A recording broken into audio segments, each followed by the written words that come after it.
So many people want to know when it is they should move out of home. During 2000 to 2004, there was a media fad that was saying it wasn't okay to live at home, that kids who grew up inside the home and considered to be kids even in their 20s were too lazy, and they considered them too lazy to be able to live. It was a very dark fad. However, it was passed over and, confronted with people who are in some sort of ethnic group and live with their parents until they're in their 30s or 40s. That's another form of life which happens as people grow. Generally speaking, kids want to move out of the homes once they finish school. Other kids move out before they finish school. Some parents would like it that way. Other parents don't like it that way. They think it's too early. The kids are too young, too wild. They don't know what they're doing. They don't have enough income. They don't want them to walk out of the house and, just turn into prostitutes and thugs. They would rather them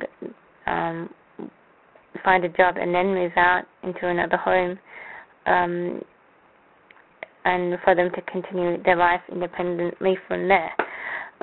So that moving out is more than just an idea. It's a successful move, so that people don't actually trip out of the homes and become street kids. It's to ensure that the community progresses and to ensure that their child is capable of transferring themselves into a home. Some people say ethnic groups only keep their kids until they're quite old in home. Other people say it's an option for kids whose families are willing to put up with them for a long period of time. Some parents want to rely on their kid in order to look after them when they grow old and feeble. So they prefer their kid to stay at home and grow with them, and then when they get too old to be able to work, they get their kid to look after them. There's no real right or wrong way.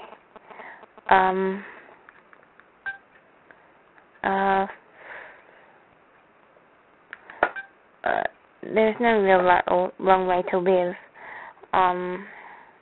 It has been outlined in a book. The media can't control the world, obviously.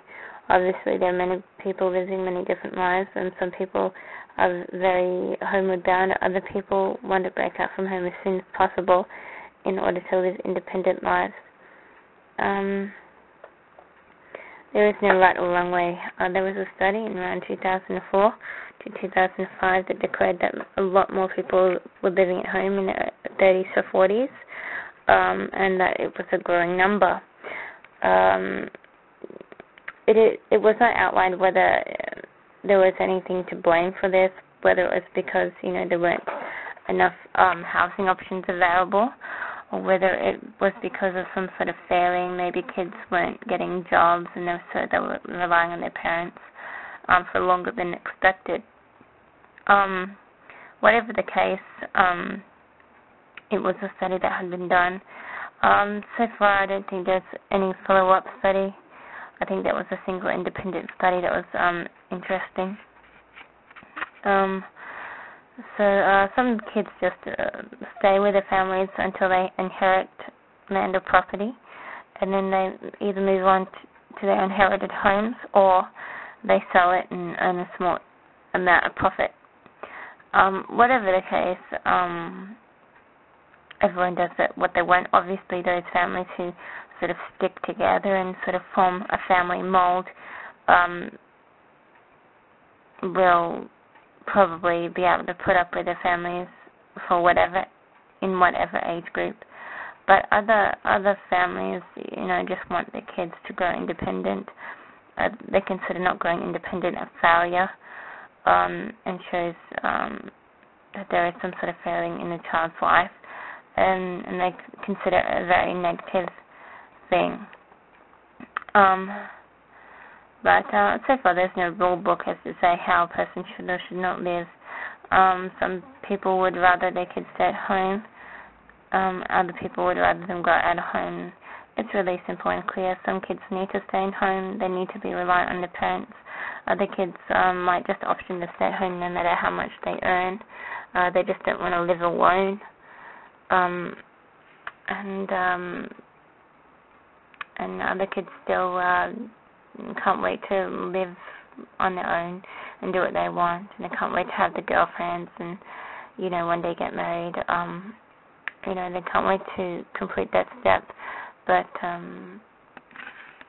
there are many different people choose many different ways for many different reasons, and there's still, a wide variety of people out in the world. Obviously, I think in the United States, there's a larger percent of communal living options available. But so far, that kind of lifestyle hasn't really reached Australia as far as I'm concerned. There are some government housings where, people have to dorm with other people, but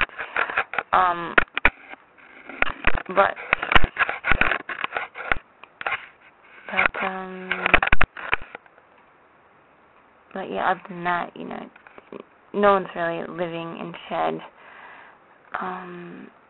communities, like where their property is shared, subdivided, on a larger scale. So no one knows when they should get their kid to progress out from home, but all the options are on the table. I guess that every family has to sort it out on their own.